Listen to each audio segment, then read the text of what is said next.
All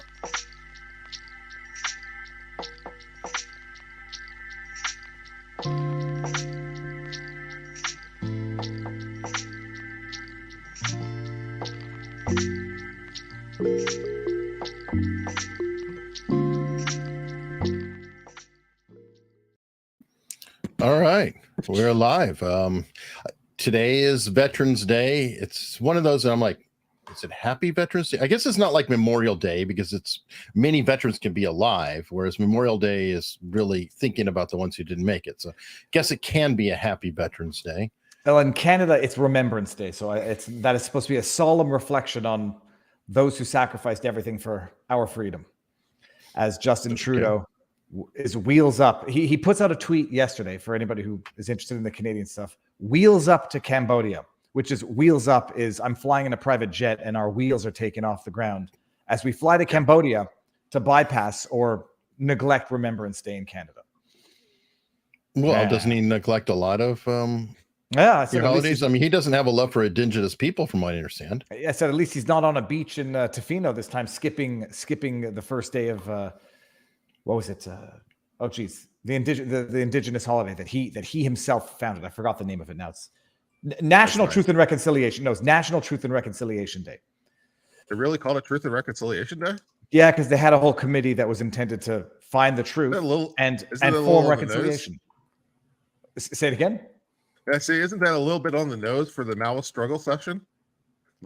I'm not sure what that means, but it was supposed to. They had a committee that was called the Truth and Reconciliation Committee that was supposed to determine all of the historical problems that the Canadian government, including Trudeau's dad, inflicted upon the Indigenous. And on the first day of that federal holiday, Trudeau he went beach hopping with his family. Have they thought about like a marketing manager or something? Because that doesn't really roll off the tongue. Last time I checked, it's Truth and Reconciliation. I mean, it's like, okay, now everybody spell it quickly. Hold on, let me see if they went with an acronym for that. National Truth and National Truth and Reconciliation Day. This is National TARC. No, it's not. NDTR. There is no acronym for it. It's National Truth and Reconciliation Day. Is observed September 30th, the day to honor First Nations. No. Oh my gosh. Truth and reconciliation. You are right, Kurt. Yeah. I mean, and then just the naming. It's like, okay, now kids, go and write that on your report. I mean, good God, they could come up with a nice. Oh, I'm sorry. It's National Day for Truth and Reconciliation. Oh, even easier. F-card. It gets better with every passing moment. Well, I'll tell you, at the very least, Trudeau is wheels up on his way to Cambodia, and he's going to start lecturing us on climate change and global emissions. But whatever. How are you gentlemen doing today? All right. I'm unexpected day. I forgot today was a holiday, so I get to do this like on the week rather than the other week because I normally do this every other week. But happy to have a small group of people trickling in eventually. And any veterans here in the lot? Where do I see there? I was on private chat, not main. Okay, there we go. My YouTube is acting squirrely, says Dwayne Mansell. Kurt is always right, says Becky G. Thumbnails trash. An AK would scare you, Viva. No, I wouldn't be so sure about that, Dwayne. Viva's a Florida man now. Which is funny because I thought about that with your license. I was like, oh my God, he is literally Florida man in that driver's license picture. I made it into a meme on Facebook, the Facebook page for Florida man. But I was going to make a joke about good Lawgics. I was going to call it a sawed-off, but it's not a sawed-off. It's like, what do they call it? The short barrel. Kurt, you might know this better than me. Sawed-off shotgun. No, because the sawed-off is when you saw off the barrel, but the short handle. There's a word for that. Oh, that was what Lawgic had in his picture. Dude, I don't know. That was my attempt to throw it together a thumbnail at the last possible minute, trying to go. I got to have some sort of goofy theme for these guys. What do I do? It's a legal gang, and I thought about it, it's like saying legal veterans probably would suck, so don't want to go there. And thus we have it. So what? Okay, what? Pistol grip. Pistol grip is WMSUS. Yes, that's the right term. Yeah, that wasn't what I had pictured in my mind, but okay. Sure. Yeah, good Logic got the pistol grip, and I got the AK. So that's. It was determined by the placement of Winston. That's the high logic I put in here. People are like asking about the gun, placement, why I chose which for who. But it's like, no, I thought that Winston looked better on the left, and I thought it'd be better put you next to your dog. So that just came. Nate had an actual cartoon picture of him, so it was perfect to centralize him in the middle. And then, well, I got to put Joe somewhere. So that was my logic. What's the image from? I was thinking Boondock Saints, but it doesn't look like Boondock Saints. I've got a stock image service, and I just got the cartoon, stripped the background, got a new background with the bricks, thinking of St. Valentine's Day, type massacre, whatever wall, to get the vibe, and then just the disembodied heads. I wish I had cartoon heads for everybody. I think it would look even better like Nate, but I don't know. That's the thumbnail experiment. Nate, the lawyer, actually taught me how to do thumbnails. Yes, there's a couple of good. I'm just texting my wife something. There's a couple of good apps that help you do it easily, but the best person on earth is DSLR Dave for thumbnails. Free shout out. Sure. When I become a big time YouTuber like you, David, then I will probably try to hire him. Yes, it is. It is not free, but it's not expensive. info@dslrdave.com for anybody who wants good thumbnails. He just bought Marion and I a plot of land. You know that thing that they do in Scotland, the 1x10. So now I'm officially a lord. Yeah, the quartering. Lord. Yeah, is it Lord or Laird? I'm Lord, and Marion is lady. So now it's officially, because see how it. First of all, it's a good gimmick. I love it. So I'm now officially Lord Viva. Okay, a question here for you, Kurt. Will you be doing a series on Constitution and Bill of Rights? They want to know exactly what it says and means. Well, to some extent, that's kind of the entirety of my channel. You want to know what the Constitution means. I mean, that's like where to start. There's books upon books. It's not simple. There's for every clause in the Constitution, there's 20 cases about it. It's just keep watching my channel. Well, the Cliff Notes, just go read the Constitution. All right. So, okay, what happened this week other than the lack of a quote red wave? People, are they overreacting, underreacting? It seems like an interesting situation. So I'll go with the non-American. Go. No, don't go. Start. I'm going to pick his brain first. Kurt, what's the sentiment in Texas? Are people pissed off, or is it just not as good as it could have been, which is, I guess, a victory for the Democrats? Well, I live in Austin, so of course everyone's pissed off.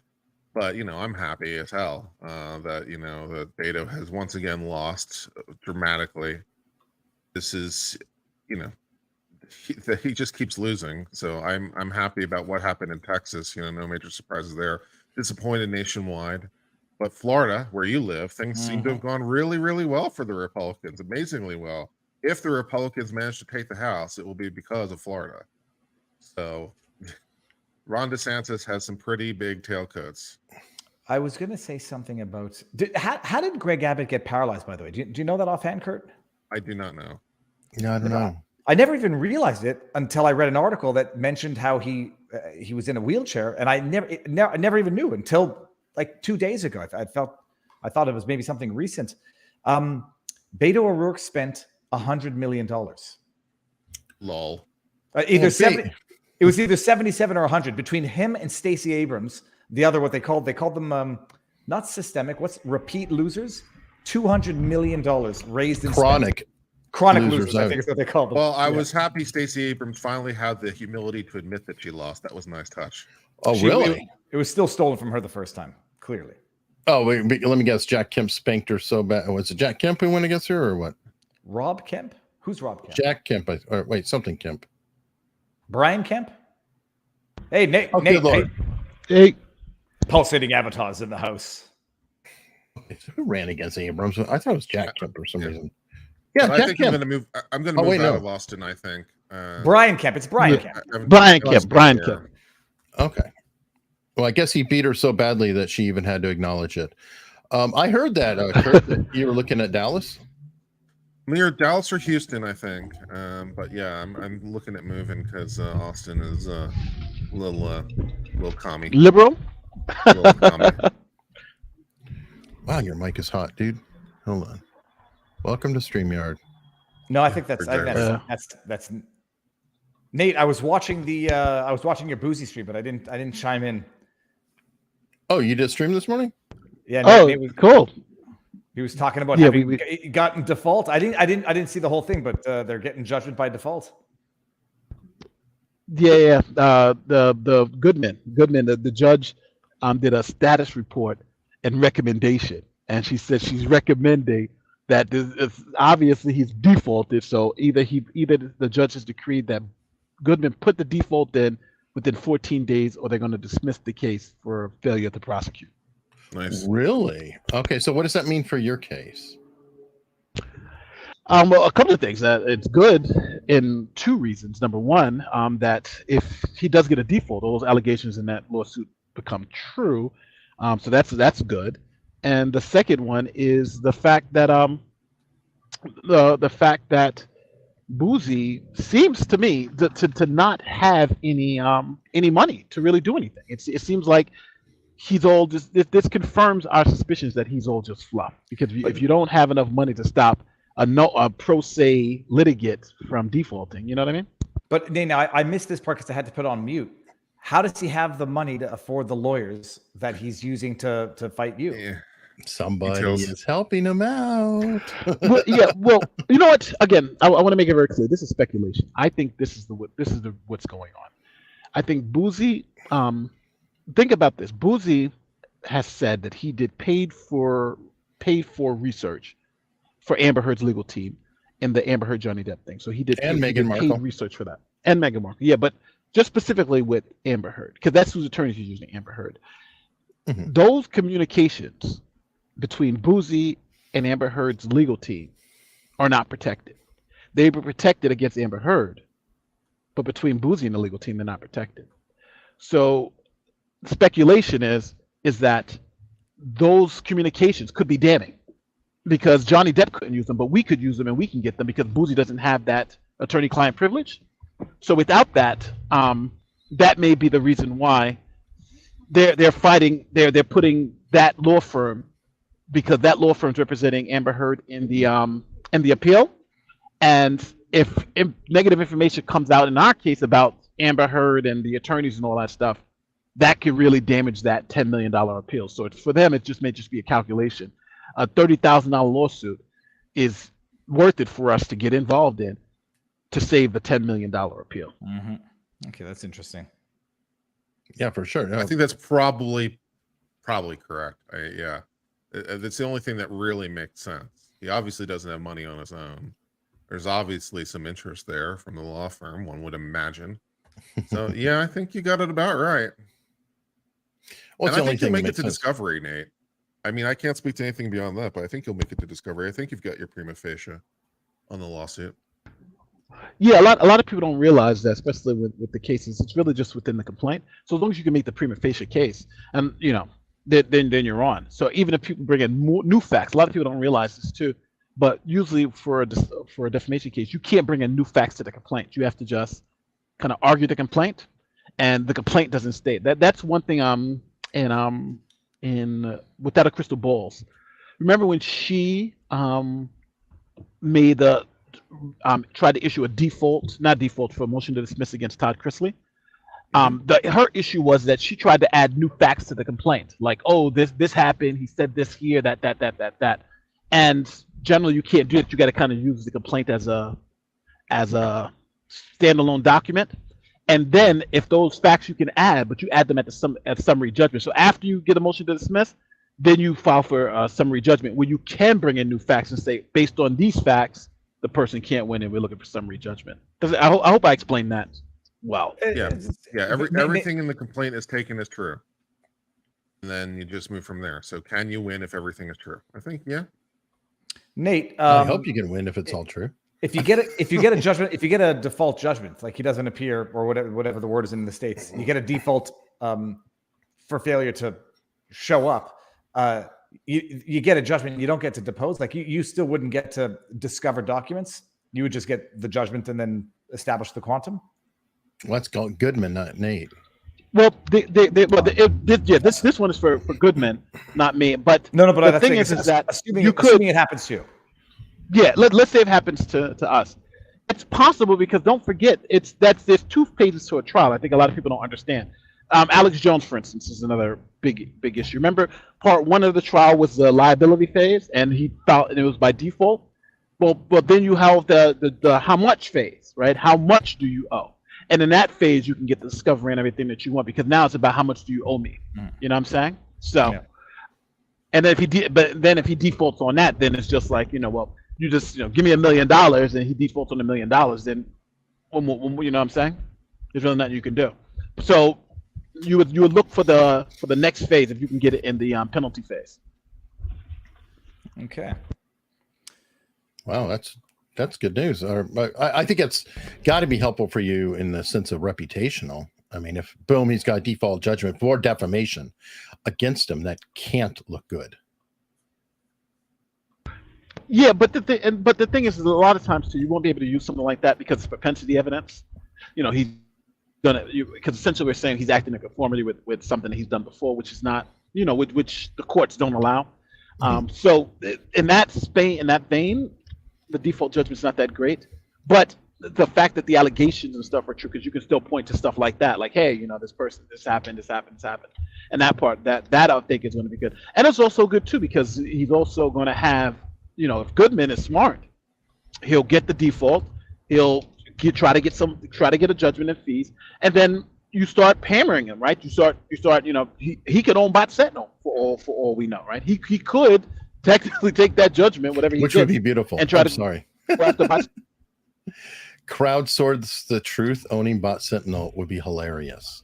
I'm sorry, because it would be sort of like I can't think of a good comparison, but Alex Jones owning Pointer. It would make people's heads explode, which I think is a beautiful thing. I got totally. Yeah, he's the sole owner of the company. He has all that money. Well, no, I mean, because Jason Goodman does crowdsource. Yeah, Jason Goodman owns Crowdsource the Truth. That's his show. Someone call it a little conspiracy oriented. Okay.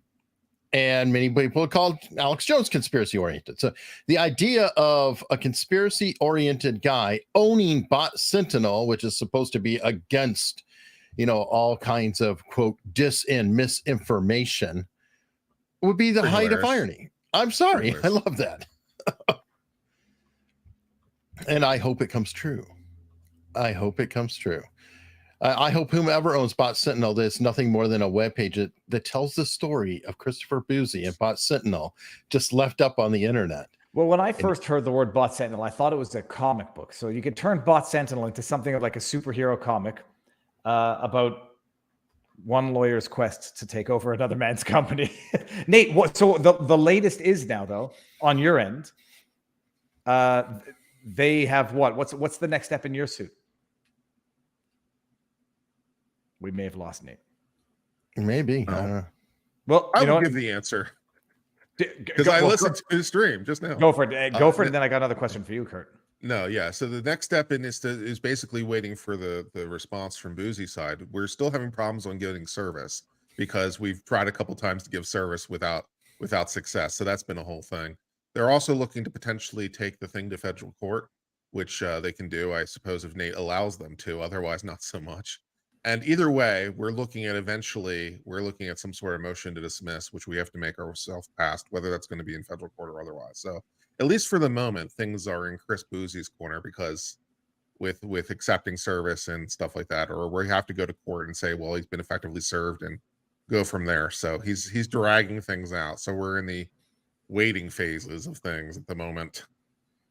Well, speaking of federal court, Kurt, this was a good segue to my next question. What's your take now on the federal court of Texas student loan forgiveness executive order? In terms of the federal government's executive order? No, well, in terms of the court ruling that just struck down Biden's student loan forgiveness the day after the midterms. conveniently. Yeah, I haven't looked into the details yet. I'm interested to look into the details because I'm interested in terms of who has standing, what their claim to standing is, how they've been harmed. So Would be my principal question. That was the initial thing that Barnes and I discussed, is who has standing. Not that it was not clearly, or at least potentially, unconstitutional. The two that have standing, one said that they were not entitled to loan forgiveness because they didn't have a federal student loan. And the other one was not entitled to forgiveness, I think, because they didn't reach the threshold of 10,000. I have to check my article. But they were I'm not sure declared how either one of them get standing as a result of that, but okay. No, that's it. The standing was not the issue. They were recognized as having standing to challenge it, and the judge basically said it's not up to the executive, by way of executive order, to usurp the obligations and the powers of the legislative branch. They said, that was it. They argued that they did not partake in there was no legislative speech and debate. What is it called? Speech and commentary? Public debate and commentary aspect of legislation. They were deprived of that, so they were excluded from... Okay, so they want to try to say basically under the Administrative Procedures Act. Yes. That they didn't follow the rules of the Administrative Procedures Act. That's basically... Therefore, okay, that might work. I'll have to go read the details. It's I've only read a couple of articles on it, but sounds interesting. But by the way, this is not law oriented, but 3 of the 4 of us, I think, have what I'm going to call the Twitter blue cash mark. Oh yeah, yes. Our accounts. I've gotten the blue check.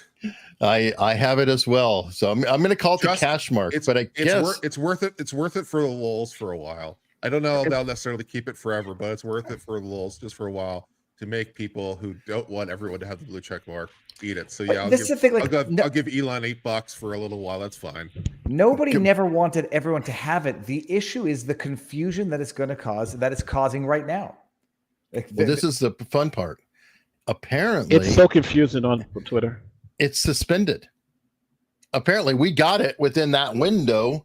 We could have it. I guess as of like yesterday afternoon or last night, people were losing them, and then people couldn't get it anymore. So, Kurt and Nate, I got the that 3 of us, right away. So we may be grandfathered into this little tiny window where you could pay for the stupid check mark, and now I guess they're bringing back the official title for some, but not for everyone, and it's highly confusing.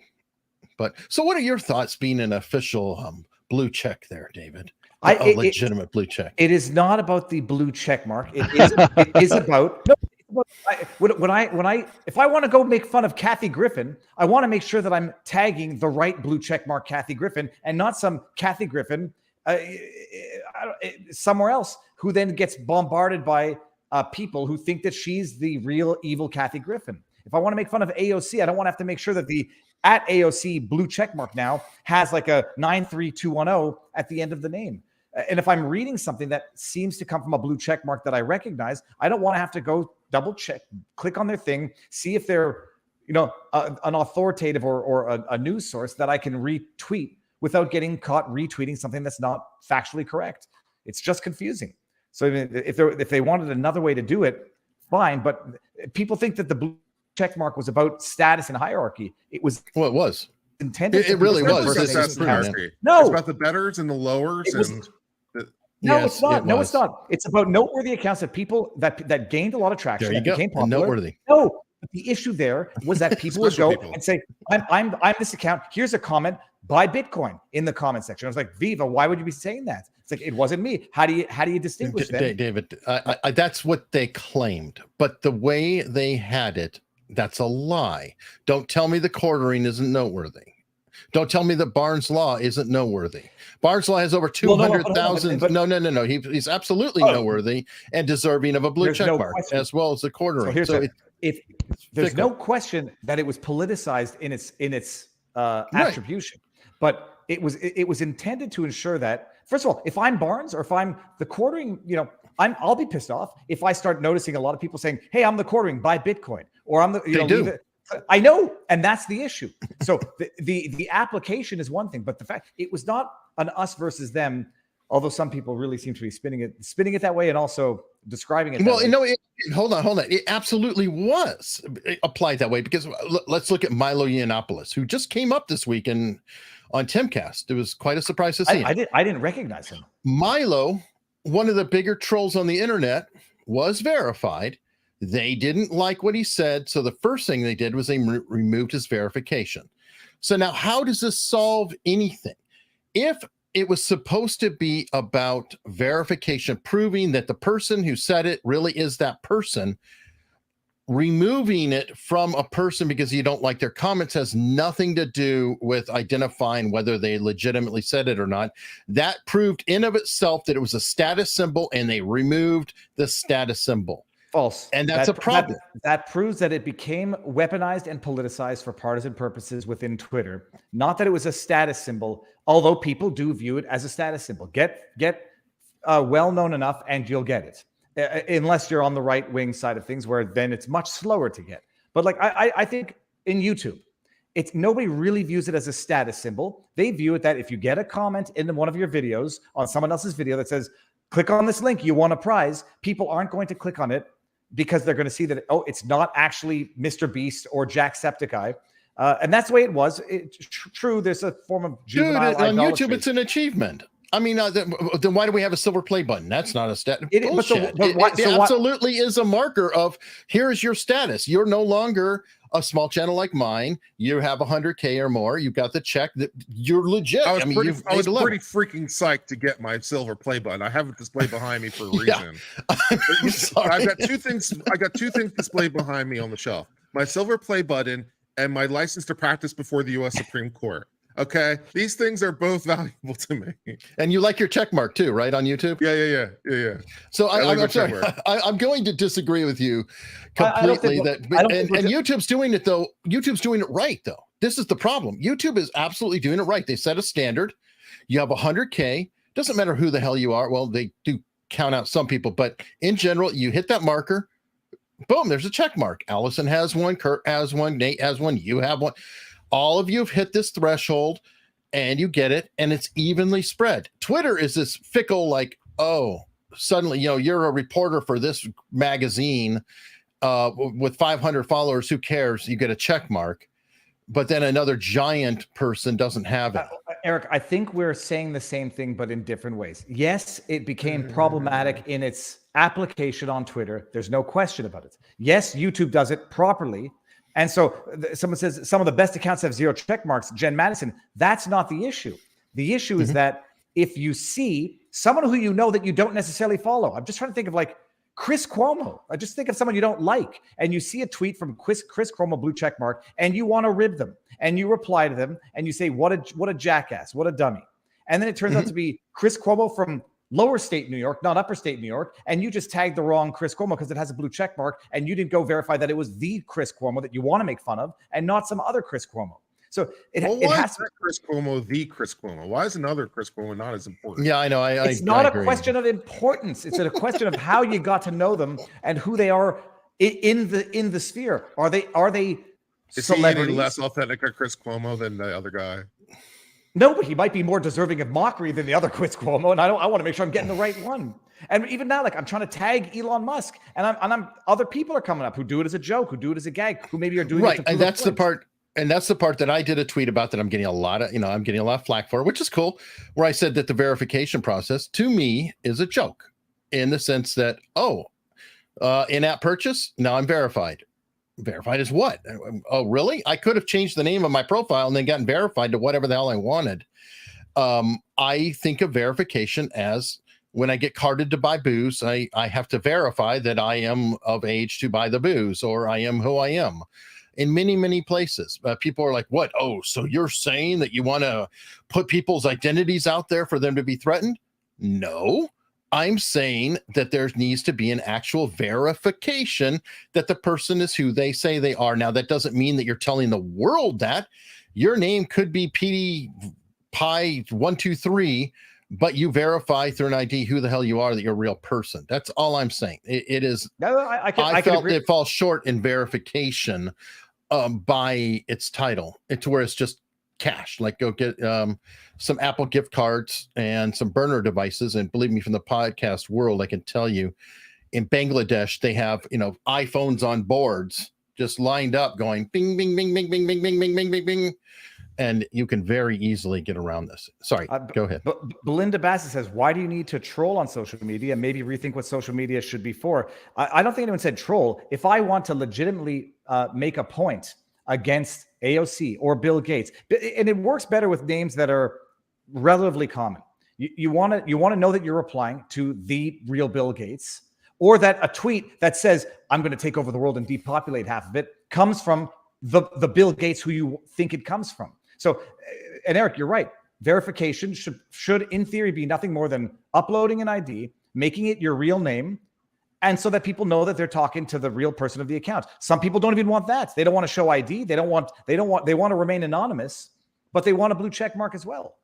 So there's you balance. are verified. You are verified, right? Okay. Did you not have to prove who the hell you were when I think I had to upload my passport. It had to be a government ID to upload. And I've done it on other websites where it's not a question of status verification, but just about verification so that people know if they go onto that platform, it's actually my account and not somebody else's. Some people, it's funny that there's the people who view it as a status symbol are not necessarily the ones who have the blue check marks. It's just a question of making sure that with certain accounts who are public personalities, we accept that distinction when it comes to lawsuits for defamation, and we want to eliminate that when it comes to verification. You want to know that when you're responding to a public figure, you're responding to the right public figure. And when a statement comes from a purported public figure, it's coming from the right purported public figure. It's not, but it should be more or less status. Yeah, I think the disconnect here is everything that you just explained, Viva, is essentially status, right? We want to make sure that we're talking to this person who has this particular status in the right way. And your Chris Cuomo example, I think, was astute, right? One Chris Cuomo doesn't have that status, and one Chris Cuomo does, and you want to talk to the one that does have the status. So I think inherently the system is about the haves and the have-nots, but it's to make sure that when you're talking to the haves, you know that you're talking to the actual person that you want to identify. So, and obviously your check mark wasn't because you're just a nice guy. It was because you achieved a certain status of notoriety, and they said that you're worthy. The proletariat is merging with the bourgeoisie, and it's not going well. There's much consternation. But I do want to just put this last part out, is that I don't think it's wrong that they did it based on status, but I think that the point that Eric's trying to make is that if you are going to say it's verifying people because of who they are and their status, then this system that they have now isn't about verification. It's just about give me $8, and you're verifying the $8. You're not verifying the person. No, and it leads to the problems that in that article, someone just 5 minutes creates an account and spreads a rumor that some coach got fired, or someone. Right, and yes, they are looking out for people who are spoofing, but a ton of damage can be done within a 5-minute spoof or 2 hours. Like they did the Nintendo thing, where they had Mario on a fake Nintendo account flipping off everybody for 2 hours. Nintendo doesn't like that, and that is harmful for the ad buys. Well, we unverified people don't get the status where people can see our faces when we go on a panel. So we remain unverified even when we come into YouTube channels. How you guys doing? Apparently. What's up, Joe? You're hiding from us? Joe. Pulsating avatars on the bottom. No, you know what? New York, New Jersey, they refuse to show their faces. I don't know what it is. Yeah, we're Texas. We're not Texas, verified. Florida. That's right. People like you guys. Nate's verified. Nate's got the cash mark. No, Nate has the cash mark. Yeah. I got the cash mark. Kurt's got the cash mark. I cannot get the cash mark because apparently they tell me I need to have an Apple phone when I try going in there to. Oh yeah. Oh, you know why that is? Okay, I will tell you. This is my conspiracy theory, whatever, as Steph the Alternator would say. I think it was brilliant that he did it only on iOS devices because, quite simply, the biggest threat that Elon Musk has is Google Play and Apple tossing Twitter out of the app stores. And as long as he's in the Apple iOS app store, Google Play is not going to toss out an app because it's already in the iOS and they're competitive. And by doing an in-app purchase for iOS only, it essentially was a giant payoff to Apple to make sure that Twitter stayed in the App Store, in my opinion. Plus the $8 makes sure that $5 goes to Twitter, and that covers the Apple 30% tax, which is $2.40 or whatever. So that is my theory as to why it was iOS only, kind of like Instagram was iOS only for a long, long time. Well, it's very. I disagree with everything Viva said this entire show. No offense. I have Well, I think that might mean I'm absolutely right. Oh, I'm telling you here that this has created such utter confusion. It makes I don't even understand. There needs to be like a certain verification, and the verification definitely became a status symbol. And if it wasn't, they could have had a simple benchmark where they say, when you reach X number of followers, we will enable you the opportunity to verify if you're so inclined. You just have a completely objective metric. yardstick. Yeah, like YouTube, metric as opposed to a subjective one. And then it becomes a very simple thing, and it's not. And there's a status, but at least it's an earned status as opposed to a we date upon you that you're important status. We're discussing. We are all agreeing on the exact same principles that there's a legitimate reason for verification. It should come with objective metrics and not be politically weaponized. Even on YouTube, to some extent, they did deny the check mark, and they do deny silver play buttons certain channels after they review them. So we're all absolutely agreeing here. You're just saying the status should only come with earned status and not political status. I have my silver play button. I like it. It's nice. Is that your red stapler button? It's idolatry. Sometimes I go to sleep with it because it keeps me comfy at night.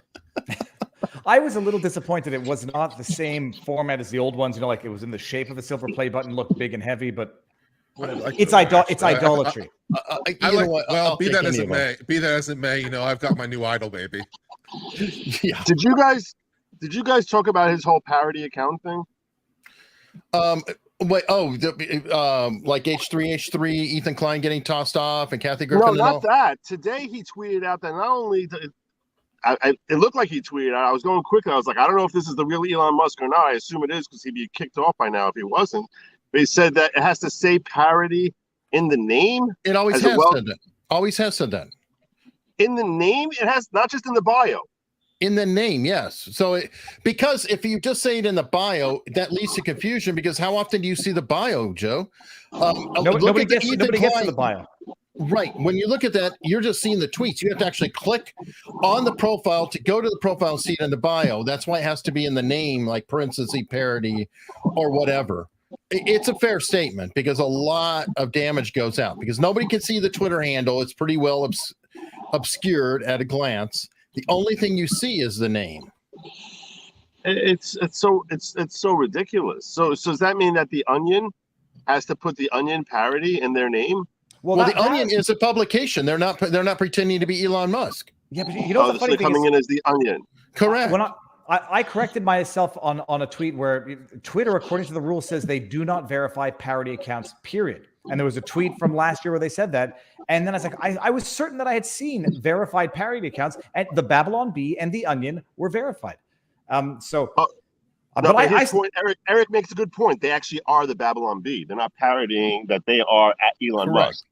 Okay, that is a good point. But I still think parody accounts that get known and get noteworthy for like being parody accounts. Well, Catherine or like Mini AOC would have been a good example. But they're not pretending to be somebody else. That's the difference between impersonation and parody. Parody is a comedic version of known to be parody. Impersonation is confusing for the purpose of confusing. Yeah, Tatiana McGrath is a made-up person. McGrath is fantastic. And a great example, I think, of a parody account where they're acting a certain way. Justin Trudeau's ego is clearly a parody account. Looks like the real Justin Trudeau. I think that should be allowed to get verified. If it becomes followed, and I think an objective metric, I don't know, fix whatever number, that it's known as a parody account, people followed it as a parody account, people expect parody from it, they should be allowed to get verified. But Ethan Klein, who gets known for whatever, and then says overnight, now I'm Parody, and then people are like, what the hell? Now I see. Now I don't even know where Elon. And the way he did it, though, I mean, the way he did it, he set this up so he could get himself suspended, so he could cry and draw attention. It did already say in the terms and services, even his own producer said, well, it did say in the terms and services it has to be part of the name. He used the profile. When you use the profile picture and you put the person's name next to you, you know, like even your example of Justin Trudeau, it says Justin Trudeau's ego. Yep. It doesn't say just Justin Trudeau with just his picture that is current with the current account. I don't consider them the same thing. What exactly did Ethan Klein do? Because I just saw that he was banned and I didn't bother looking it up. What exactly did he do to get himself banned?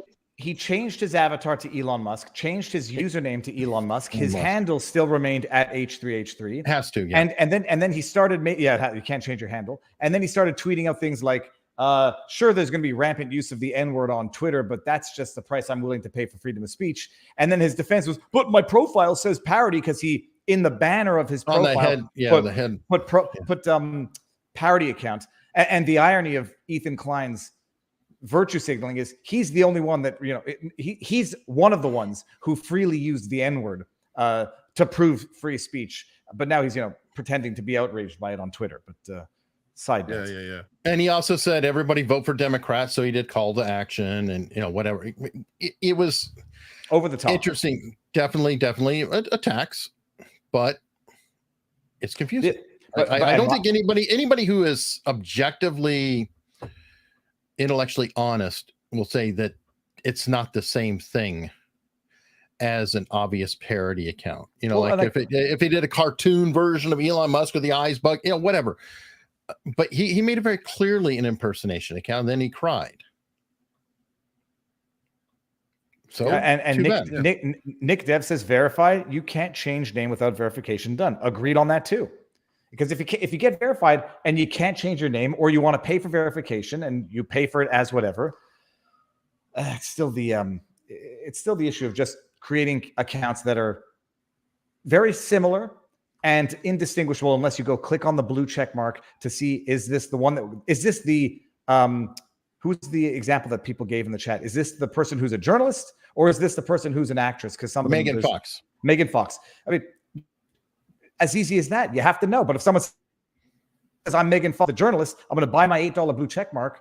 Don't be snobs, you snooty bastards. And now I'm going to go say some horrible things in the name of Megan Fox. Well, that would be an interesting case. But obviously, if they both are Megan Fox, both could be theoretically verified. I would argue it's their real name. Both have a degree of notoriety. One obviously is of Hollywood, one is of the news, but I think Megan Fox writes for Post Millennial or one of those. I mean, I think she writes for a pretty well-known online publication where most online, like all the Mashable people, they're verified. All these other people, BuzzFeed, all that, they're all verified. How is she need? Oh, wait, I'm sorry. She's on the wrong side of the aisle, I guess. No, there's no question about that. Objective metrics, 100,000 followers, whatever. And then no arguing. That's not because you're right wing that you don't get it. And it's not, I don't know what Milo did to potentially lose the verification status. It seems if you break the rules. He had the wrong thing. Milo had a lot of wrong thing. Yeah, but and that's an example of how they can weaponize it and say, okay, Milo, you lose your blue check mark, and now anyone who wants to sabotage your name, go ahead and do it. No one's going to be able to know who's the real Milo and who's saying the bad stuff that's not the real Milo. But losing the check mark is kind of silly. Losing the check mark is basically like, you're not Milo anymore. You used to be Milo. You're not Milo anymore. I think it's like more sinister. Thing in the world. No, I think it's more sinister. It's hey guys, he no longer has the blue check mark. Go screw with his account. Because Milo has said some controversial things. Now you can put whatever you want in a non-blue check mark tweet, and no one's going to know that it didn't come from the actual Milo. And well done. He said bad things, or he said controversial things. Go wild on him now. No one's going to know the difference. But that's basically that is the ultimate admission. That is a statement of now we are basically there's an implication that the tweets that are sent by anyone else we endorse. That anyone else who has a check mark we endorse. We just don't endorse. And if we don't endorse you, we're going to remove your check mark. So you mean by implication that means that they endorse everything you say, Viva, because you're retaining your check mark. No, it's interesting. I mean, if you mean an endorsement by Twitter, the argument's going to be there, or they're going to say we don't endorse anything. But Viva's just upset that the lowers like me now have access. I know. I'm not upset. But you understand that you have the chip on your shoulder and not me. I don't care. I don't care. And the more people say like you're just no, that's your chip. That's your idolatry. The only thing I want to make sure about is that nobody is putting out a tweet in my name, putting a comment in someone else's reply, saying, "Hey guys, come to VivaFrei1.com." and they're going to get a virus on their computer, or that they think I'm pushing crypto or something. That's the only thing I care about. Let me clarify this out loud. Okay. When I said he had a wrong think about a lot of things, that doesn't mean I was saying he was wrong. I'm saying he had wrong think. He went against the narrative. I think everyone would agree that Milo pissed off a lot of people in power in Twitter and Silicon Valley and all the woke crowd. I can think of one thing that Milo said that was wrong. What was it? Was he It was about underage intercourse, where he said something. About, yeah. Well, I can think of that's what got him canceled. He did it on Joe Rogan. And he did it somewhere else, and that ultimately got him canceled from the right wing. He was tossed out of the whatever that conservative thing is they do every year. He was supposed to. Yeah, CPAC. He was supposed to speak at CPAC. He got tossed off that panel. But that was the downfall of Milo when he talked about how he was groomed, essentially, and how he saw was helpful. It was not a good thing. I'm not going to go deep into it because I want to keep the channel up. I want to someday get my check mark. The issue with what he said, what the problem was, it was his experience. And yes, I don't think, again, should not have endured the consequences for what he said. But if you want to take something that came out badly, the fact that he said it was a good thing, I think that many people who do not agree with we'll just say maps and behavior like that get extremely upset when it is being endorsed by somebody. That I would feel is what crossed the line on it. And you know, Milo said a very similar thing to what Vaush said, which is and what Oprah said. It's the stupid thing that because people can turn a bad, survive a bad, and actually, you know, become something at the end of the day, that it was therefore a good. Like Oprah Winfrey said. Who remembers what Oprah Winfrey said? It was something. It was something along the lines of what? Megan Fox has been suspended from YouTube. Mm-hmm. So great. Let me see what Oprah Winfrey said something similar, like, "Oh well, if someone gets abused as a child but goes on to success, that it ended up being a good thing for them." Vaush said it. That sort of sounded like how Milo was saying it. No. He flat out said in the culture, the gay culture, that it was very helpful for young gay men to be shown. Anyway, I can't get into the details, but no, he stated like it was a thing, and it was a good thing in their culture. By the way, I'm not saying that he's stuck with it forever. He actually has gone straight, from what I understand, very heavily into Catholic. Milo's kind of gone on a journey that I don't completely know all of, but I believe that he has changed his lifestyle, and that's a dangerous. I gave you in the private chat a link to the article. All right, is the article going to get me tossed? No, just I don't know. Well, whatever. If you want, it's the link to what he said, but you could go see the statement. He said, "Yeah, it being a good thing." But would you agree? Okay, well, yes. If you look at his actual comment, it was, and I don't know if you remember it, Kurt, at all. I think it went beyond just saying, "Hey, you know, this bad thing happened to me, but I turned out okay." That's not what he said.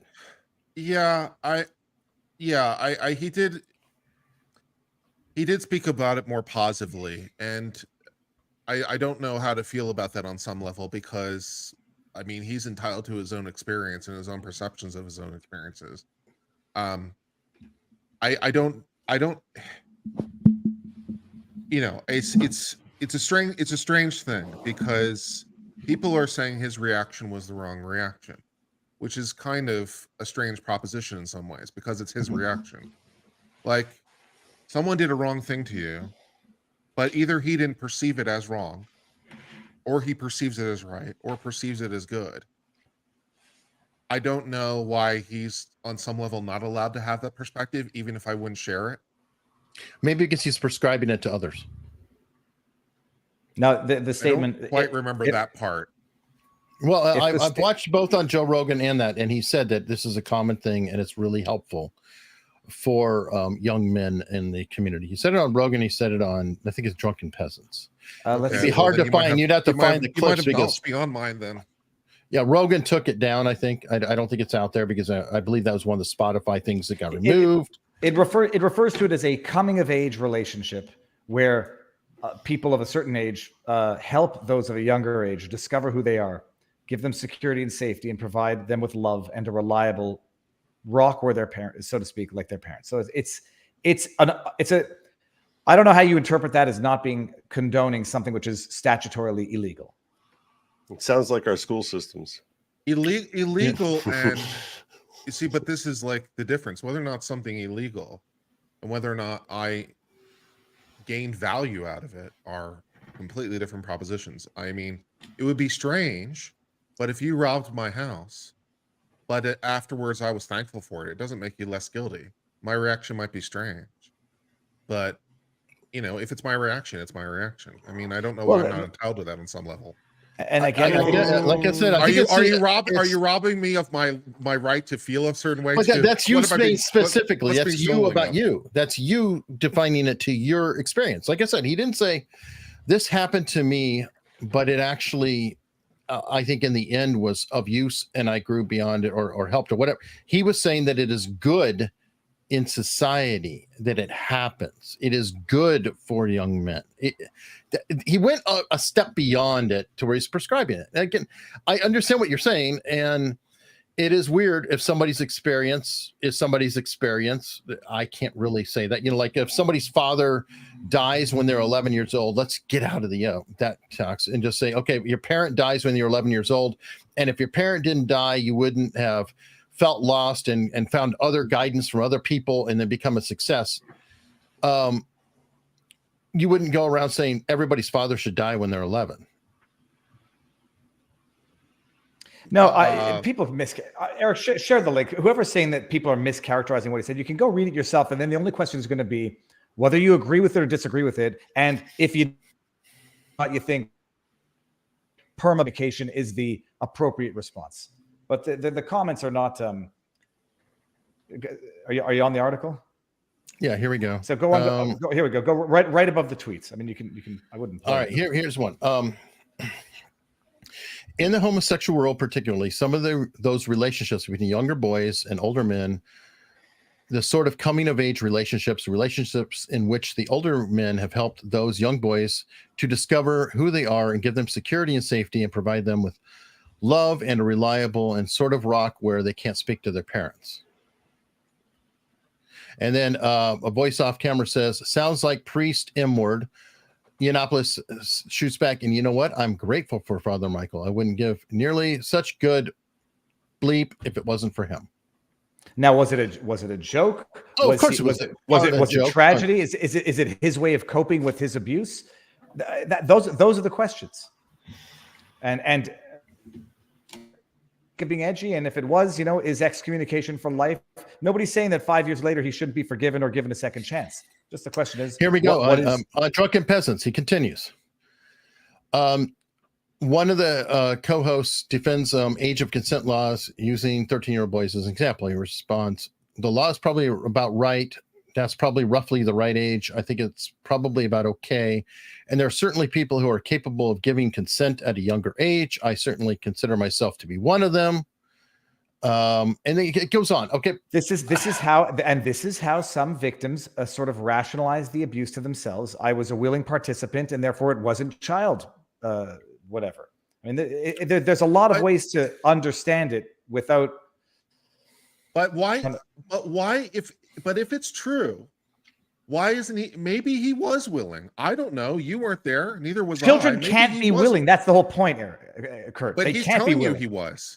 But that's good. But that's why they're children. That's why they're not adults. He's telling you that as an adult. He's not allowed that. He's not allowed that point of view. It's a point of view. He's not allowed to that legal reality. He's not allowed to legally consent to that activity with someone of majority. Doesn't matter whether or not as a 12-year-old. I don't think he was speaking to legal propositions. He wasn't saying legal. I think he was talking to. Well, and what the age of consent should be is obviously an issue that's up to discussion.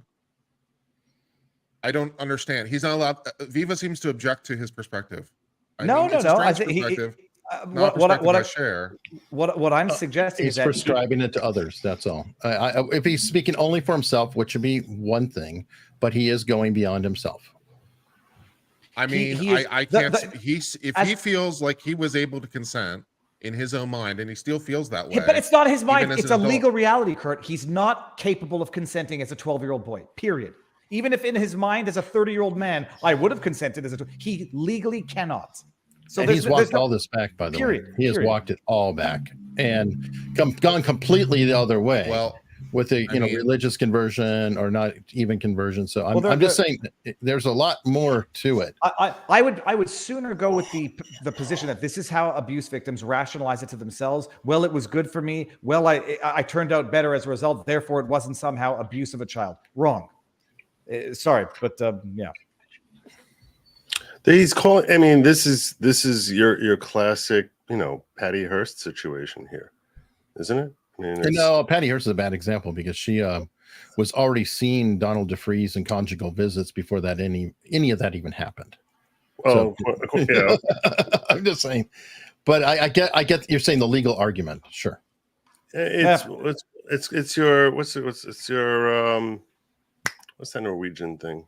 Stockholm syndrome. Stockholm syndrome, yeah. The Norwegian thing. Hey, you got it. As a concept. Basically, that's what it comes across. You can't, Kurt, you can't admit that he's advocating, saying that like being raped as a child is totally cool. We're still on YouTube, Joe. He's saying it's cool with him. Yeah, you know what? That's. You can't. That's basically urging people to go do it. Well, it could even be one step. More okay, let me ask you this. It could be. Hold on. It could be one step more sinister than that. It could be him justifying doing it with a kid. I mean, that's well. Hey, I consent. I retrospectively say I consented. Therefore, this kid's got the same defense. That's exactly where I was going. Imagine all teachers said that to kindergartners. I think Kurt's realizing he might. It was devil's advocate for the sake of devil's advocate, but changing the subject slightly. Go ahead, change the subject, David. What was I going to say? Look, I talk about food now. No, I was just going to go to Trudeau, but I want to be clear on the whole Norwegian thing for just 1 second. Swedish. Oh, Scandinavian. That was the word for all three of them together. Oh, right. That's the word I was trying to come up, and I was trying to come up with Scandinavian. I came up with Norwegian. Okay, I'm bad. Am I wrong? Good job, Viva. No. Okay, now that's the first thing you said this whole stream. Like, well, that and the whole topic that we were. We all agree on the other. We're just the law be wrong? Can the law be wrong? Yes. Sure. Great. Thanks. A law can be wrong. Yeah. All right. Now I'm looking. Well, I was just going to Twitter to see what was going on here in the news that's funny and not bad. The student loan forgiveness. Okay, fine. Everyone's learned a very important lesson on that. There was no bad news at all. This was a great week. I don't understand what anyone is talking. No, people want people. The elections happen, and everyone's got to, No, what I'm saying is this was a great week for both sides in the election. This was a phenomenal week. I don't understand why everyone is so. Those of you who are sitting there from the right side of the aisle. Wait, this is White Pill Joe. Hi, how are you? I don't even understand why anyone's upset. I actually had a stream the next night, which is called Time for Your White Pill. That was actually the name of my stream because I was like, I don't understand why everyone is so freaked out. At the end of the day, okay, everyone expected a red wave. So if you're on the blue side of the aisle, you should be ecstatic that this definitely was not a red wave. If you're on the red side of the aisle, your whole objective to having a red wave, on one hand, is two parts to it. One, you want to feel good about yourself that the country agrees with me. Most people think like me. On the other hand, the real, as far as like the practical, pragmatic impact is it's just about stopping laws from being passed under the Biden administration. But no laws that you like would be passed over the next 2 years because it's not going to be signed. He'll veto anything that you manage to pass. So at the end of the day, as far as what would happen, there's nothing that would have happened. You still have the same ability to stop these laws from being passed that have been passed the last 2 years, whether it's mostly about budget, because that's what they're allowed to do, but anything else that they'd be passing you don't like, you have a Republican Congress. At least one branch seems like it's going to be Republican, that the House, everyone is confident. Assuming that happens, you should be. So in that case, at the end of the day, this ends up being the same win, other than that we don't have the same feeling of rah, rah, rah, the whole country agrees with me that Democrats stink. You know what I'm saying? Everyone has to spin it as a crushing defeat of their ideological adversaries.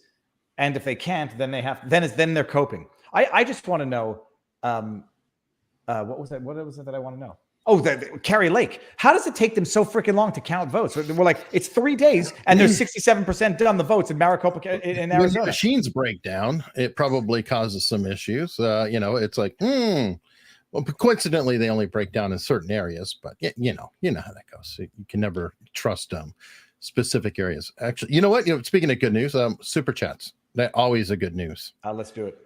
Totally off topic, no legal topic, but either Viva, Frei, and Nate the Lawyer both have great hair. Thank you. All 4 men are handsome. Thank you very much. My gray hairs are straight compared to the curly hairs of my darker hair. So like the gray hairs just like go straight out, and I look like I just got electrocuted. Wait, what? Okay. So we here, see Trump's post in let me go pull it up. Let me go pull it up, Eric. I'll send it to you. It's up for interpretation. And then if you say he didn't admit to interfering, but he was saying how he prevented interference, you're stumping for Trump, and if you don't, you're in denial.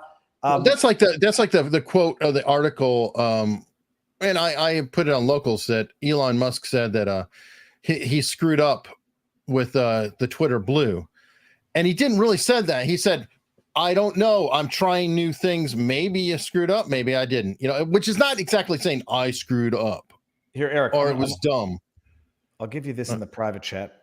I'll read the social media post from Trump. It's something he posted on Truth, and I didn't think it was real. And the fact that it's real, it's starting to read like some pro se litigant lawsuits, in that it's long, it's throwing in a lot of stuff, and it's not tight and concise and coherent. Listen to this. I also fixed his campaigns, talking about, it's page 2 of it. All right, hang on. I'm about to pull it up, so hang on. When I endorsed him, Ron, it was as though, to use a bad term, a nuclear weapon went off. Years later, they were the exact words that Adam Putnam used in describing Ron's endorsement. He said, quote, I went from having it made with no competition to immediately getting absolutely clobbered after your endorsement. I then got Ron by the star of the Democrat Party. I then got Ron, Andrew Gillum, who was later revealed to be a crackhead. I mean, I don't even, this is like a stream of consciousness. Okay. So, yeah, I get it. So he's saying that because he endorsed Ron DeSantis, he blew by the star of the Democratic Party. He got him by. Then, that's not fixing anything. No. Hold on. I also fixed his campaign, which had completely fallen apart. I was all in for Ron, and he beat Gillum. But after the race, when votes were being stolen by the corrupt election process in Broward County, and Ron was going down 10,000 votes a day, along with now Senator Rick Scott, I sent in the FBI and the U.S. attorneys, and the ballot theft immediately ended just prior to them running out of the votes necessary to win. I stopped his election until. So that, I think, is what people are saying.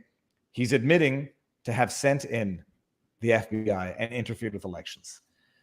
That's spin one way or the other. I guess. I don't know. I mean, it's clumsy, but yeah. It's rambling. It's rambling, and it doesn't look good. I don't care whether you love Trump or hate Trump. If you hate Trump, that doesn't look good. And if you love Trump, you're like, yeah, okay, so he's trumping Trump. It's gonna be the excuse. Okay, back to the verification. They're talking about on adult streaming sites. Apparently, you send a picture of your ID next to your face to Twitter stream. Could surely do that. Yes, but one of the complaints about Rumble is that people don't want to give a cell phone number. They want to retain anonymity while getting certain benefits and privileges, I guess. But there's a compromise. Like, you can have a Twitter account, you don't have to be verified. You can you can watch any Rumble video, you just can't comment. Yep. I mean, I don't know. It's like whatever. On YouTube, you can't comment unless you have a channel. What's the difference? No, unless you have an account. I don't think you have to have a channel. No, every account is a channel technically. Okay. On YouTube, even if it's all you do is watch videos, you're actually creating a channel. It's weird, but that's why when you create a channel, all you do is upload videos, and you'll see that people who are watching you go look them up, and they have like one video or something, of family or something. Look up Will Smith on the Bluebird site. Somebody, I guess. Oh yeah, I bet there's a ton of them. Kurt, have you considered San Antonio? San Antonio is also a possibility. Strong population there. Go to New Mexico. Yeah. So, New Mexico is a lefty paradise. Doesn't matter. It's geographically beautiful. The mountains are beautiful. They have like deserts, and it's also Texas was a little flat. I mean, I know there were some rolling hills on the. Well, it depends on where you are. If you're on the east, it's very green. It's closer to like a Louisiana. West is very, very barren and tumbleweed central. It's a whole lot of state, man. It's got everything. What's not yeah, below? I don't know if we should show this one. Joe is moving up to be one of my favorite Law 2 presenters. Hello, you guys have great content. Thank you. And Steph D, I'm 20 minutes behind. Not sure this answer. Okay, here we go, David. Abbott was paralyzed when he was jogging and a large oak tree branch fell on him. Wow. So remember that when you're out jogging before a show, David. Jogging kills. Dude, first I'm already, that's a traumatizing story. We knew someone back in Montreal who went out in a storm and a bolt of lightning struck a tree and it crashed down on his car. A young kid, killed him. I mean, like, you do everything in life to avoid risk, and then absolutely. That's one of those when you're like, okay, it was their time. I mean, when it goes to that degree, it's like it absolutely. Or you just go the exact opposite way. Life is random. It's just like random balls bouncing around in a Plinko machine. Speaking of random storms and everything, how did you fare with Nicole? Fine, but take up Dwayne Mansell. I drove across Texas. Don't tell me I don't know nothing about Texas. I drove from Austin to Albuquerque and back in 3 days. I've seen Texas. It's a beautiful state. So you've seen about a third of it. Well, you drove through maybe a third of it. Texas is its own damn country. It's a big freaking state. Like I drove 11 hours from Austin. It was about 9 hours before even getting out of the state. But I haven't seen all of it. But it's a beautiful state. There's no Rocky Mountains there. That's not There's some mountains. There's some mountains on the west. Never eat shred. That's where we drove through the mountains, and then you get into New Mexico, and then and not like New Mexico didn't have its plains of nothingness of the most highest beauty on earth. Don't read this out loud. Thank you, Little Rock, for saying that. But yeah, I'm sorry to hear that, and really sorry about your leg. I'm glad you're moving forward though. Okay. Yeah. Well, Texas was damn hot also. I'm also still trying to get cleared by Texas so that I can become a real Texas lawyer like all the good boys. Oh, I thought you passed the bar. You don't need. I did. I still haven't been cleared on character and fitness review. There's an admission after you pass the bar. This is one of the things they never tell anyone until they're actually going through the process. That passing the bar doesn't get you admitted to a state. You have to go through a process to register, which usually you need to put in like character letters from people who know you, and in order to get admitted to practice law in a particular state. And they do some research about you. I don't even know. And you might even have an interview. In fact, I think in New York, I was forced to have an interview where they were talking to me about professional responsibility and things of that nature. And then, I mean, look, everyone who passes the bar ends up eventually getting there, unless they're like, really a terrible pet. They asked me where I wasn't paying off my law school loans. It was really, which I was like, I haven't gotten anywhere. I mean, I'm literally gotten nowhere. They're like, well, how much debt do you have? I mean, that's what they want to know, that you're going to be not an embarrassment to the bar. But like I said, you have to really, I mean, you have to literally be drinking like the blood of squirrels in that interview to fail. Like, what's that? Oh, it's squirrel blood. Like, oh, okay, that's not. Can we get back to how bad Arizona is at this? I made this point every night. I've been railing against Arizona. This is a very, very aggravating thing that should be making every person furious. No, Arizona's Florida in 2022. Florida. No, hold on. It's Florida. Stop. It's Florida of 2020. No, Or 2000. 2000. No, it's it's Florida. not. Yes, it is. Because Florida was a they mess. should have been that in 2020. They should have seen in 2020. Hey, we have to do this faster. And it's not just Arizona; it's California and it's Nevada. It's ridiculous that these. Who states, is the Secretary of State in Arizona? No, who's Secretary of State in Arizona? Yeah, Help me Katie with that. Hobbs. Oh, Katie wait. Hobbs. You have I one wonder. job that comes up every 2 years. You know the whole country is What watching other this job is she election. trying to get right now, Joe? I understand that, but you know what? You set up everything in place. It doesn't make any sense. This is the easiest job in the world. You sit around for 19 months doing nothing. She botched as far as how to get these things that a quarter of the places weren't operating properly, at least a quarter. I saw one report that said 70 out of 220, but it was at least 40 out of 220. It's insanity that you can't run some test like, oh, maybe we should try these machines out a week beforehand. Make sure that things actually are going to run smoothly. Joe, only maybe they are running the way they were supposed to. Yeah, okay. Think of that? Okay. But that's what I'm saying. How do people not realize that this is humiliating to America because other countries see this? And it's like, you know what? In Guam, they know how to do this better. In Ghana, they know how to do this better. In Laos, they know how to do this better. We can't figure out how to count 5 million votes. And it's not just that they can't count that. If they couldn't get down to the final number in 1 day or 2 days, I understand that. But how the hell is it that like a day later, 2 days later, you're at 72%? Like you can't count 200. And then the next day you move up to 72.3%. You can't get through 10,000 votes in 1 day. And New Mexico is able to do it. In New Mexico, they have some secret recipe for how they count their ballots. How did you get through the first 60% so fast that you can't go through the next 10%? It's such a complicated process. Oh my God, how are we possibly going to figure out how to count ballots properly? It's insanity. This is wrong. And the problem is this. Even if you give them the benefit of the doubt, and I'll tell you right now at home, our elections are perfect. They are spot on perfect. Every vote is counted once perfectly, and they make sure it comes from one person, one vote, and our elections are run seamlessly, amazingly. What bothers me is that it makes people think otherwise. It makes the delays make people think otherwise, and the fact that people think otherwise is every bit as bad as if they got the number wrong. Yeah, because it's so discouraging. Cameras going out in the middle of the night and running out of batteries and all the other stuff. That's enough to even if things aren't going wrong, people will think it. But that is going wrong. That things have gone wrong.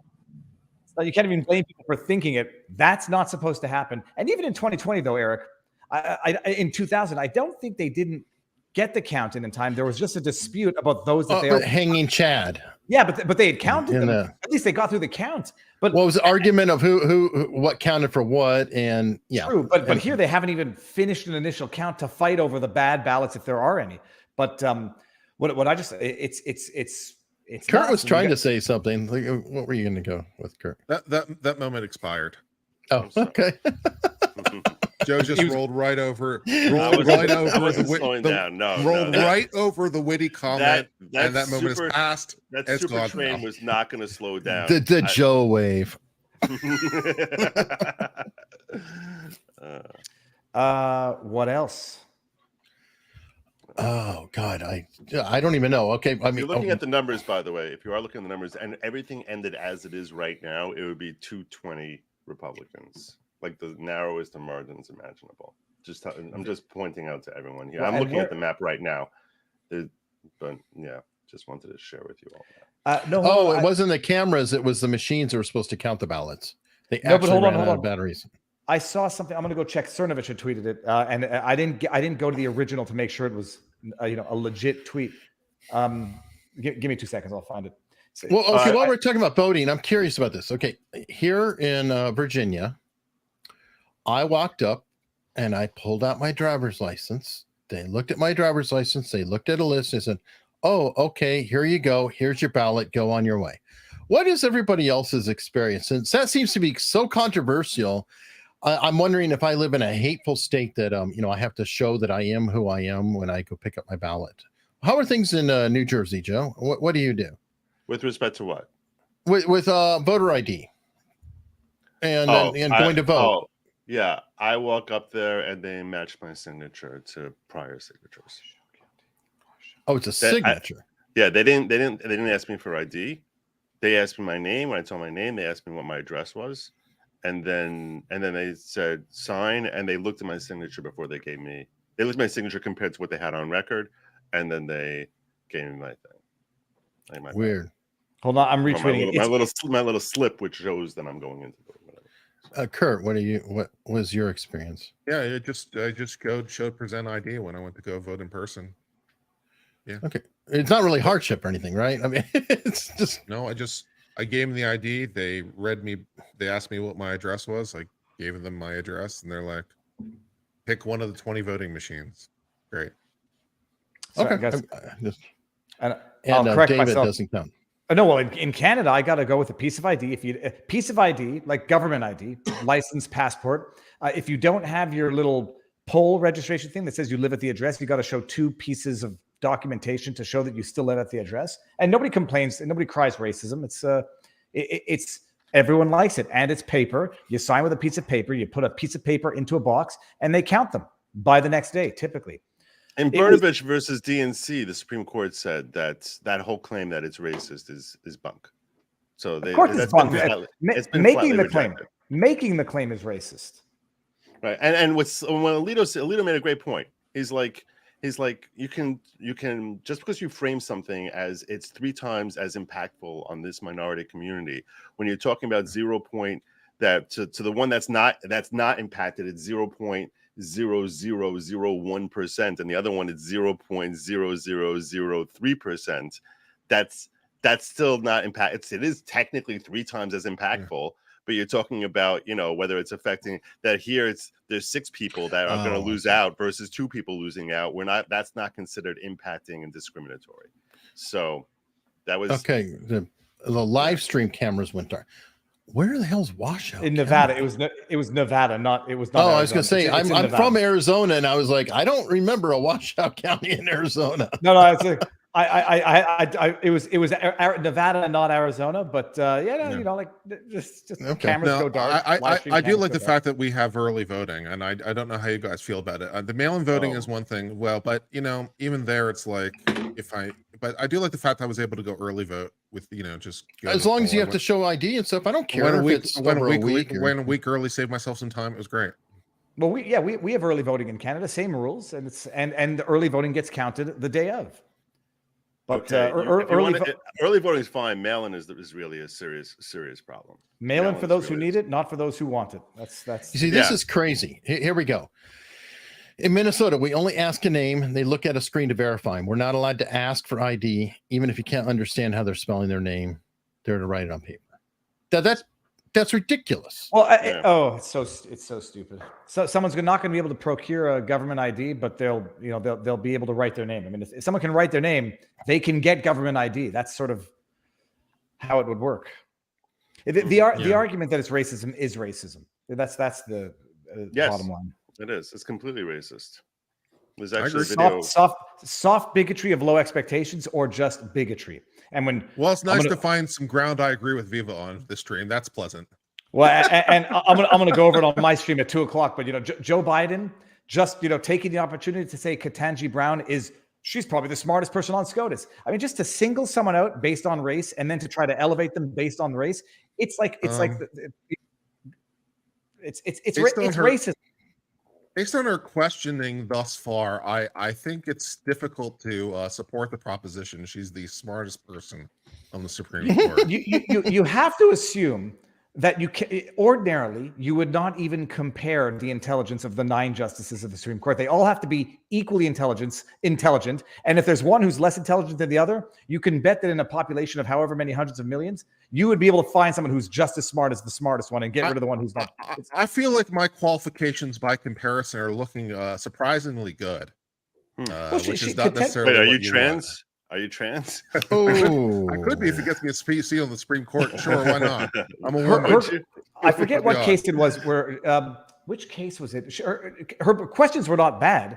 They were legitimate questions. But to just come out and say like she's probably the smartest one there. She can't define what a woman is, and no one's going to laugh at this affirmation. But I get to look like the white savior by saying how my pick and I'll pick her out. Forget the other women on the court. I'm just going to pick out Ketanji Brown. She's probably the smartest. It's pandering and bigotry. Mm-hmm. Kurt for SCOTUS. I'm looking for. Have you seen the Ami Horowitz video? I don't even know who that is. Okay, Is he a stand-up? Kagan is much smarter than Jackson. Here we go. This is perfect. This is They did getting the back same to the thing with voter Barack ID won question. election also. Yeah. Okay. I don't know. You guys, you've had to have seen this by now. If voter ID laws suppress the black vote. Yeah, I saw this. This guy's This is great. the clip I was referring to. Yeah. But Polly, put on pause for a second, Kurt. Eric, if you're worried about problems with YouTube, this is how you're going to have a bigger problem with YouTube. Why? Why? Because there's going to be music. There's going to be music and copyright claims automatically. Ami, Ami's going to come after them. Yeah. No, not Ami, because there's no, music Ami, in there that, but the music probably. there's music in there that Ami probably doesn't own. But anyway, all that to say is he goes. Good point. Everybody, check out that video. Everyone said he goes and asks everyone's like, of course I know where to get an ID. There's a DMV down the street. Like it's. Well, no. First, he asked everybody at Berkeley who was white, and they said, people. "Oh no, they're struggling. Oh no, that's racist. Oh no, all down the voter line." ID is racist. Yeah, that's what they're saying. Yeah, and then they don't really know. And then No, and the way they say like they don't know where they don't like it's embarrassing. It's embarrassing to watch. And then they go to the people like, do you know where the DMV is? Like, yeah, of course I know where the DMV is. It's down the street. There's another one over here. Like it's classic. And they're looking at him like, that's the dumbest question you ever asked. No. I mean, good God. What WMSUS says he's highly produced. He probably has the audio covered. He might, but that was on Fox and the audio, while he has a license for it, my playing it. If they pick up the audio on my channel, I can get dinged because I didn't pay for it. And it's not just a question of going after the green. It's a question of A, avoiding a strike, and B, avoiding problems. Like they'll claim when I was doing the convoy streams, 6-hour stream, there was background music when I was walking through the part, and then whoever owned that claimed the entire stream. Bastards. Which is, speaking of which, did you see the PewDiePie bit? No, which recent? It was probably a year or two ago now, but PewDiePie had like deliberately played part of a song on a kazoo flute or something on the very end of a video, and it got claimed. And it was like him playing it through some bullshit whistle or something. It wasn't even like he was taking the music. He was, quote, performing it in a really bad way, and the entire video got claimed. It's such a perfect example of how asinine it gets. Well, that is the industry of copyright trolls. Is they just PewDiePie gets 10 million views a video of premium advertising. That's big money if they succeed on one, and it's big money for the people who don't bother contesting it. Speaking of which, you guys all know the different big cases. This is probably a Kurt question. Didn't Happy Birthday finally go into public domain as of recently because it was claimed by everybody forever? Yeah, it was Warner Brothers, I think, had it last, but they finally gave it up. And so it's in the public domain now. Woo. Happy birthday. There you go. That's I've got another one for you. When is Mickey Mouse going to be finally public domain? Well, depends on how you frame the question, right? So there's the copyright interest and the trademark interest. So the trademark interest in Mickey Mouse can last forever. As long as they continue to use it in commerce, they can renew that trademark indefinitely. The copyright interest would be for particular works produced with Mickey Mouse. For example, Steamboat Willie, which I believe comes out of copyright pretty soon, actually, if it hasn't already. It might have already expired because that was the Sonny Bono Copyright Extension Act that gave it another 20 years, which I think might be up at this point. Okay, well, yeah, that's something. Is Steamboat Willie in the public domain yet? Did you see Toll Booth Willie or Steamboat Willie? Steamboat Willie was the original Mickey Mouse. Was the original Mickey Mouse? What's the period of time exactly? How do you it was 70 like years. 1920, I think they reduced it to 50 years from the death of the creator. It's life plus 90 or 95 years in the case of a corporation now. Steamboat life plus 90 or 95 years for a corporation. Yeah. I think, or is it life plus 70 or 95 years in the case? Eric, either way, it's basically 100 years. Someone's asking the most important question in the chat. Why aren't there more likes? There are almost 2,000 of us here. Smash the like button. Indeed. Thank you. Yes, please do. And if you like this kind of thing, consider subscribing. I it guarantee really helps a lot. Who is not subscribed that's watching now? Shame on them. Hold on. Shame on you. Shame. 2024. It enters the public domain in 2024, so it's coming up pretty soon. Which is insane. I mean, it was really- 1928 yeah. that it came out. Ugh. That I don't know. I feel like Disney has managed to screw up copyright law like crazy. Yeah. Copyright law lasts too long. Hold on. Tin Lee says FYOJ Viva. Is that a swear word or was that supposed to be for you, Viva? I can think of a bunch of acronyms with FYOJ that are quite funny. Could be. Oh, and, they're saying Anne Frank got another 15. Yeah, that was. What did that have to do with? Because there were changes made to the original version of the diary afterwards, which extended the copyrights. Well, this sounds like the pharmaceuticals. I know it's not copyright. That's what trademark or patent, where they re-release it with like, oh, it's now a buffered pill versus a coated pill or some garbage. Say, oh, sorry, you still can't make it. No generic for well, you. you can make the original. That's the thing, though, in patent law, right? The originals still expire. It's only the modified form that's better. So, like, there's nothing that stops someone from making many, many, many forms of insulin because their patents have long since expired. So if you want to make some OG insulin, yeah, no problem. If you want to make the latest and greatest with, then yeah, I mean, you might have a problem. But can you label the that? Pharmaceutical extensions don't extend to the original. I want that. I want to buy OG insulin. That would be the perfect product name. Yeah. Okay. Well, okay. On that note, and this is a good copyright question or whatever. How about Bill Watterson and the Calvin and Hobbes scenario where he has never done anything with it, and you can see Calvin peeing on everything in the universe out there? Yeah, so I mean that's all infringing. But is there a certain point? Well, people who want to. Could he still, after it's been going on for 30 years? Oh, sure, it's all copyright infringement. Yeah. Really? Okay, I thought that I was. Or is that a trademark or a brand, a service mark? If you don't like defend your brand, if somebody takes it, then you lose it over time. Well, yeah, but I mean, the materials that they're using are still copyright derivative. So I mean, yeah, the trademark rights may be on. Copyright interest is still around, and you have a latches issue. But he could sue anyone that's still making it today. So he might not be able to sue people who were making it 5 years ago, but if people are still doing it today, he could sue for new uses. That'd be fine. Frank Barron says, "What about Outsulin?" Which reminds me of the old joke: if progress means to move forward, what's the opposite of progress? Nice. Yeah. Sure. Okay, I thought that was funny. It is. It's not bad. The first time I heard it, I thought all of you would have heard about it already. I have heard it. It's been a while. I want to ask Kurt, what did you do in your background? Did you install neon lighting in your place? Not neon lighting, just LED strip lighting.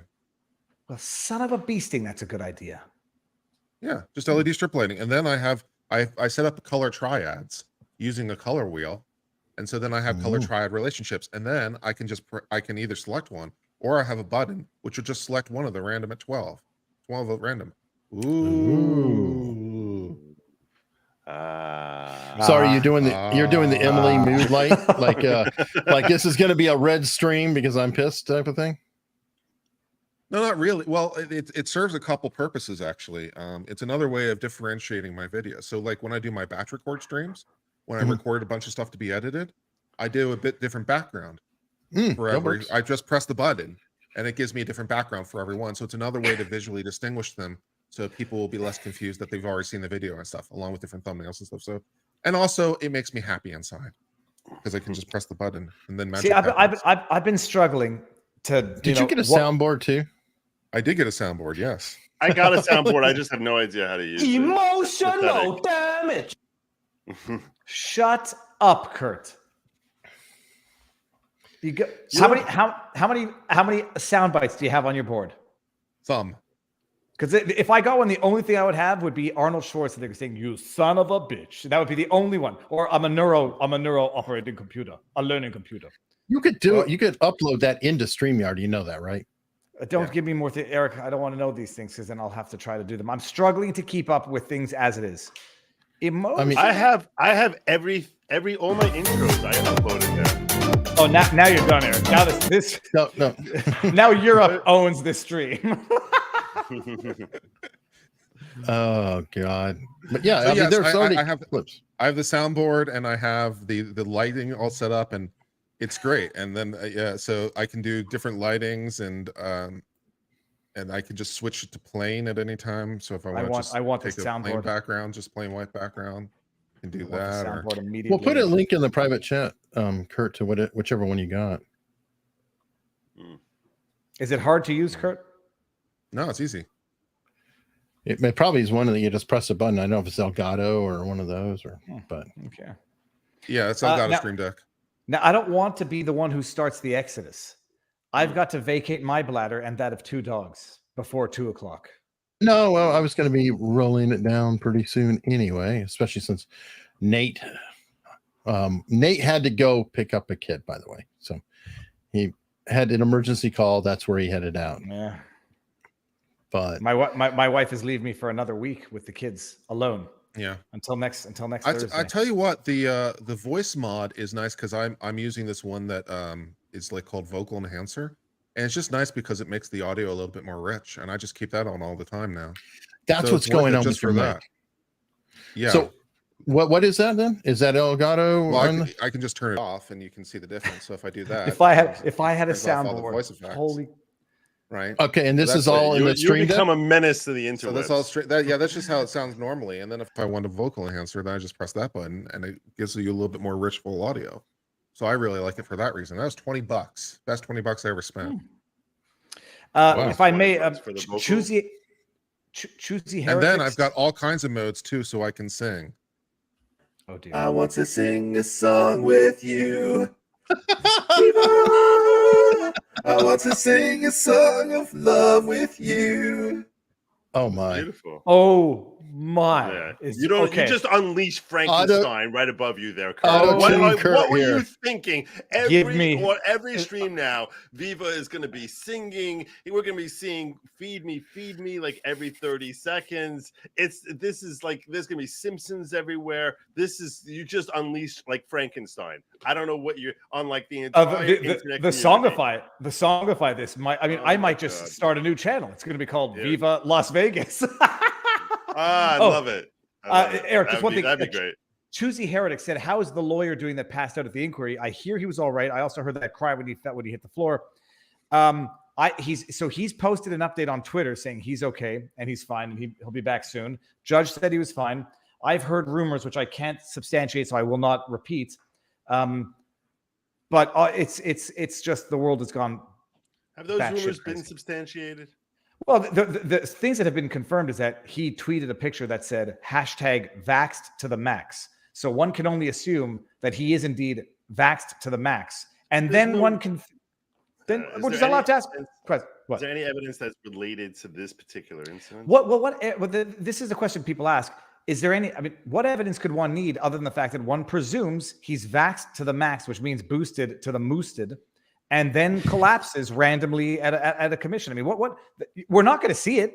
There is no direct demonstrable evidence other than highly circumstantial evidence that allows us to ask the question. I just want to know, has he been boosted within the last 2 months? If he has, this is one of the adverse events that are reported. And I'm not an ass for asking it. But apparently he's not apparently. He is alive, and that's it. They want to respect his privacy. Media. There you go. Fair enough. That's what they should have. That's what they should. That'll be like the T-shirts that'll come out in 2 years from now. I survived the jab. Well, no, they Oh, want please to don't. they want to respect the medical privacy now, but when people want to go eat in a food court, they don't want to respect the medical privacy then. But I'm not happy thought. People can catch you doing a Not gonna be stream invited back at next 2 time. o'clock. It was really nice being a regular here on Eric Hunley's panel, but after today, I'm fairly certain you guys are not going to see me for like 6 months or until I had a stern talking to. So Oh, please. you Oh, did good, God. Talking Joe. to sounds like an exercise of utility. Yeah, you're fine. Oh, good God. What do you have coming up, David? This afternoon, we're going to go over. Chloe Cole was on Fox News talking about how doctors need to start getting sued for transition therapy. Joe Biden, racism. I'm going over that clip where it's just because that's bigotry. The other thing we're just going to read an article about the federal judge overturning his executive order on loan forgiveness the day after the election. So thanks for your votes. Go piss yourselves, and some other stuff. Joe, what do you have coming? I'm still in election mode until they finish counting. I am giving continual updates and basically calling out this garbage as far as how long it's taking. And I really have been doing like deep dives into like the impact this has on both parties. In other words, as far as the shifting of landscape, we have Trump versus the GOP versus MAGA. It's like, and I don't think those three are. I think those are three different entities at this point. And the Trump versus the DeSantis, and what this really means for the GOP. I also plan on focusing on the changing landscape within the DNC, and yeah, that's what I'm going to do in this upcoming week. I don't think I'm done with this election for at least another week probably. Kurt, what do you have? Well, I think tonight we're going to try to see if people want to play Fall Guys. Some people said we'll do Fall Guy Fridays and see if that's fun. So there's a game called Fall Guys. It's available basically on every platform known to man. It's free. It's cross-platform. And so probably 5 o'clock, 5:30 tonight. What?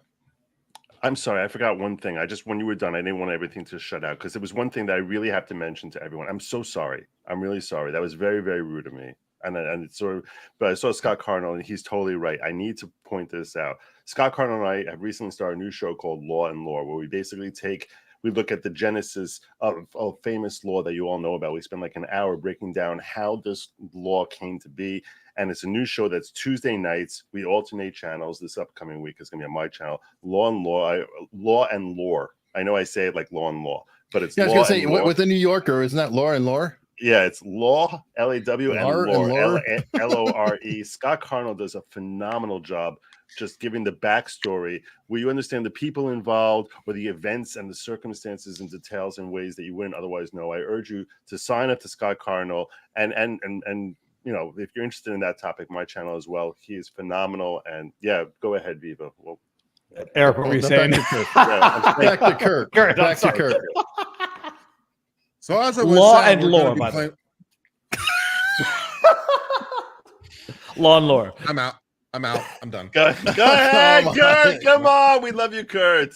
No, I'm good. Change the lights, Kurt. Then Kurt, it'll be like starting over. It's like starting over with new lights. He's playing a video game tonight. What's the name of the video game, Kurt? Give us Emily lights, Emily purple lights, and let's go. Come on. No, he's going to go with crimson red lights. Like, you will play video games with me at 5:30. We're going to try to play Fall Guys tonight. We're playing it on my channel, probably around 5:30 Central Time. It's available free on pretty much every platform. It's on the Epic Game Store if you're on PC, not Steam, Epic.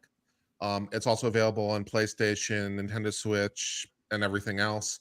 It's a free game, and it supports up to 60 players, real cash, real easy to play. That'll be fun. And then for a more serious side, probably not tonight, probably Monday, I think, we're going to do a Supreme Court oral react on this case dealing with Native American adoptions. There's a special statute for Native Americans that essentially gives Native Americans preferential treatment on adoptions that other categories of people don't have. And there's a couple people suing who want to adopt or want to give their children up for adoption and don't want them to be adopted or do want them to be adopted and so forth and so on. So it's challenging the constitutionality of this Native American Indian Adoption Act. So it's a pretty big deal that goes to some pretty serious cultural issues. So we're covering that pretty soon on my channel, so you can look forward to that as well. That's a fascinating discussion. You guys really need to check that out because the whole concept here is basically, should you give genetic preference to a child who comes from a certain culture, that they should stay within their culture or not? And I think that there are really compelling arguments that can be made both ways. So I wasn't sure if Good Logic was setting himself up for Eric to cut him off. No. And however this law breaks down, you'll hear details about it on Law and Lore. I'm totally kidding. Wow. Totally kidding. Totally kidding. All right. So at 5:30 today, America's Untold Stories, 5:30 Eastern, and we're just going to be doing a Q&A Friday. It'll probably be an open Q&A, not only Kennedy. So it could be Baldwin, it could be Kennedy, it could just be whatever, Amityville Horror, what have you. We're getting ready. We're both going to be in Dallas next week for the JFK assassination conference, CAPA. So that's what's happening on America's Untold Stories, one of my other channels. So on that note, everybody, Joe, do you have anything wise you want to say? Yeah, that no matter how you feel about the election.